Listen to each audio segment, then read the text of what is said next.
Assalaamu calaykum dhalinyarta. Soo dhawaada dhammaantiin muuqaal kale oo qurux badan. Muuqaalkan waxaan kaga warrami doonaa islaan la odhan jiray Araweelo oo xiniya siibi jirtay ragga ama dhufaani jirtay ragga. Gabadhani waxay dhufaani jirtay dhammaan ragga ku nool deegaankeeda, manay ogolayn nin aan dhufaanayni inuu joogo deegaanka. Waxay dooni jirtay oo ay raalli ka ahayd keliyata ragga dhufaanan ama xiniya siiban. Waxay ku amraysaa hadda raggan hor jooga in ay soo qabato 3 nin oo loo sheegay si ay u dhufaanto oo weli la dhufaanin. Waxay ku amraysaa in ay soo qabtaan ragga aan la dhufaanin ee weli jooga tuulada. Waxay ku tiri laaya oo beerka ka soo wada laaga kadibna ii keena iyaga oo jilcay. Waxay ku leedahay ragga jooga tuulada een dhufaanayn waxaa la igu sheegay in ay 3 yihiin, waa in si degdeg ah la igu keenaa sida ugu dhaqsiyaha badan. Raggani hadda waxay sugayaan keliyata. Raggan hadda waxay qaadanayaan amarkeeda waxayna soo qabanayaan 3dii wiil ee aan dhufaanayn. Waxa ay dhufaantaa ragga ama ay xiniya siibta oo ay caan ku tahay gabadhani waa boqorada tuulada.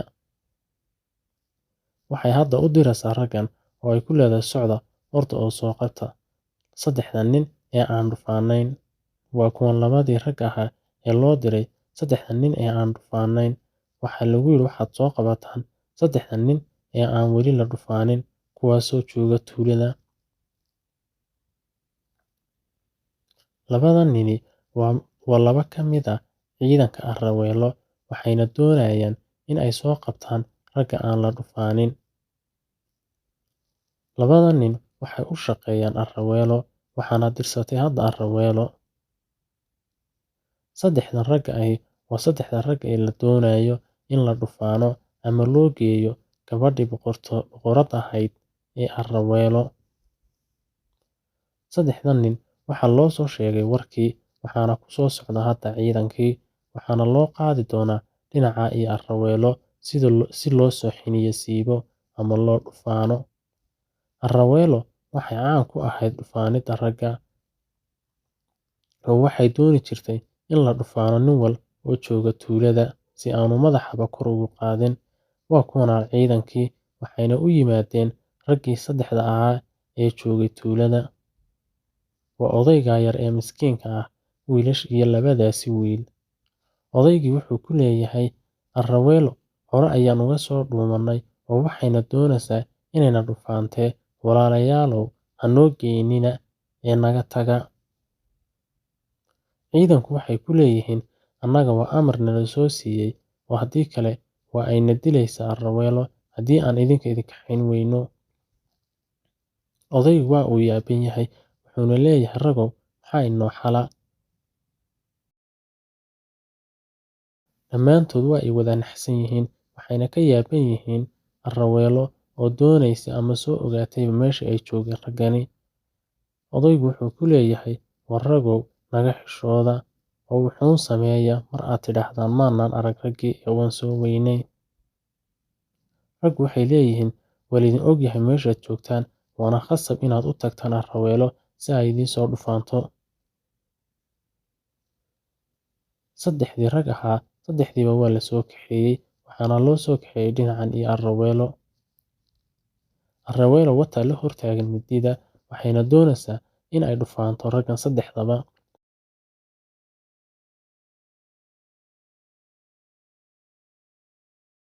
Laakiin waxaa ka baxsan doona 3da mid ka mid ah oo ka carari doona. Hadda waxay ugu hanjabaysaa waan idin dhufaanayaa ee kii u soo horreyn lahaayow u soo horree. Oo waxay leedahay kolley 3diinaba waan idin dhufaanayaa idimana dhaafaya ee kii u horreyn lahaayow u soo horree.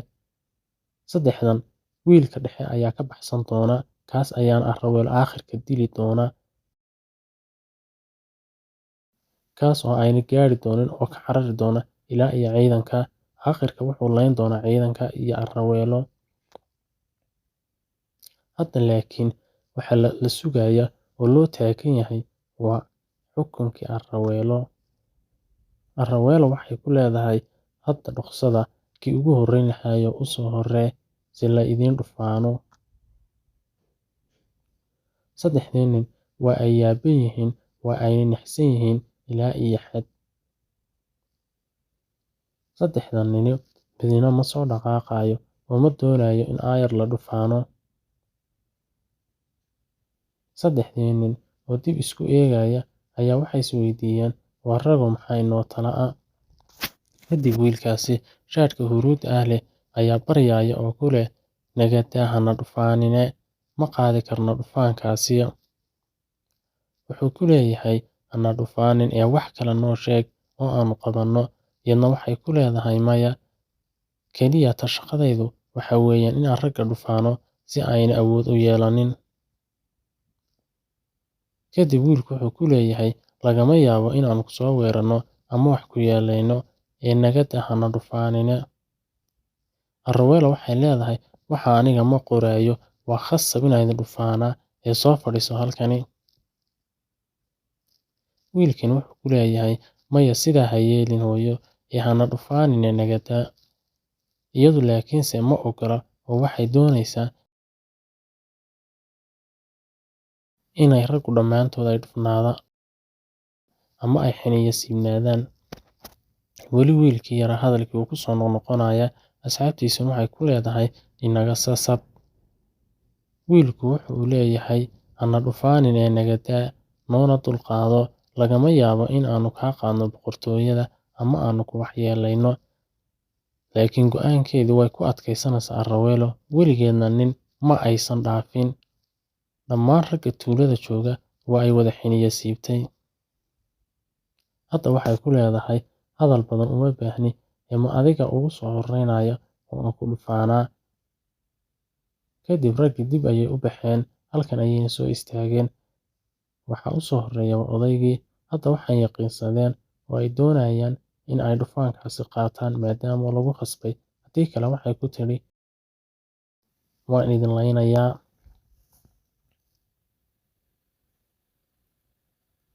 Arowelo weli waxa ay u taagan tahay ninkii u soo horreyn lahaa ee ay xiniya siibi lahayd. Laakiin raggani waa ay naxsan yihiin, midna ma soo dhaqaaqayo, waayo nin walba waxa uu ka baqayaa dhufaanka ama xiniya siibka. Boqoraddani waxay doonaysaa in ay saddexda nin saddexdaba ay xiniya siibto, haddii ay diidaanna ay qoorta ka goyso. Arowelo weligeedba waxay soo xiniya siibi jirtay dhammaan ragga. Hadda wax kan odayga u horreeyay ee ay soo qabatay, waxayna isku dayaysaa hadda inay xiniya siibto. Odaygaasi hadda waa uu jiifaa hoosteeda, waa ayna xiniya siibaysaa. Odaygaasi hadda isaga waa la xiniya siibay oo xagga dambe ayaa la dhigtay gebigiisiiba. Labadan ayaa soo haray, waxayna ku leedahay, keenii soo horreyn lahayow soo horree, idinma dhaafayo, waddada odaygu marayna ayaan idin marinayaa. Waxaa dib u dhuuntay wiilkii shaadhka huruudda lahaa. Wiilkan kale waa uu baryaya, wuxuu leeyahay, aniga keligay iska kayda Aroweloy, wax kasta loo samee itidhaa oo kaleeto waan samaynayaa, laakiin hay xiniya siibin ee iska kay dhaaf. Iyaduse ma ogola, waxayna doonaysaa in ay xiniya siibto dhammaan ragga jooga tuulada. Ninkani aad ayuu u ooyay, wuxuuna leeyahay, fadlan hay xiniya siibin ee iska kay dhaaf. Gabadhi waa ay soo qabatay ninkii, waxayna hadda isku dayaysaa in ay dhufaanto. Wiilkii labaad isna sidaas ayaa lagu dhufaanay oo uu noqday nin dhufaanan. Nin dhufaananna ma aha nin taya leh ama waxyeeli kara. Haddaba wuxuu jab ka joogaa wiilkii saddexaad ee shaadhka huruudda lahaa. Wiilkii saddexaad waa uu cararay oo waxa uu u cararay dhinaca iyo duurka. Waxay u yeedhay ciidankeedii, waxayna ku leedahay, ninkii saddexaad wuu cararay, waa uuna baxsaday, waana si dhaqsiya uga daba orodaan oo aad soo qabataan. Haddii kale ninkaasi waa ina laynayaa, ama aniga ayuu idili, ama idinka ayuu idin layn doonaa. Boqortooyadeyduna sidaas ayay ku baabi'i doontaa. Hadda Arrawelo waxay amar ku bixisay in la soo qabto wiilkaasi, waxayna tidhi wiilkaas oo la isoo qabto mooyaane aniga ma fadhiisanayo. Waa khasab wiilkaas in la isoo qabtaa. Wiilkii waa kana, wuxuuna u sii cararayaa dhinaca iyo kayntii, waxaana ka soo baxsaday Arrawelo, wuxuuna doonayaa in uu nabad helo. Halkan waxaa soo cararaya ciidankii kale ee Arrawelo soo dirtay, waxayna soo qabanayaan wiilka. Laakiin wiilkani waxa uu u sii geli doonaa meel gaaban, raggana waa uu layn doonaa. Aakhir waxa uu dili doonaa sidoo kale Arrawelo. Wiilkii yaraa waa ka halkan weli sii cararaya, wuxuuna isu dayayaa in uu ka baxsado oo aan la soo qabanin. Wiilkani wuxuu aad ugu ordayaa dhinaca duurka. Halkan waxaa soo daba cararaya raggii, waxayna doonayaan in ay soo qabtaan wiilka si ay Arrawelo u dhufaanto. Haddaba qaybta labaad ee muuqaalka ayaan ku daawan doonaa sida uu saddexdan nin u dili doono iyo Arrawelo. La soco qaybta labaad ee muuqaalka. Si aad ula socoto qaybta labaad ee muuqaalka, fadlan subscribe sii saar kanaalka si aad notification-ka ama warbixinta muuqaalkaasi labaad aad u heshid. Mahadsanid.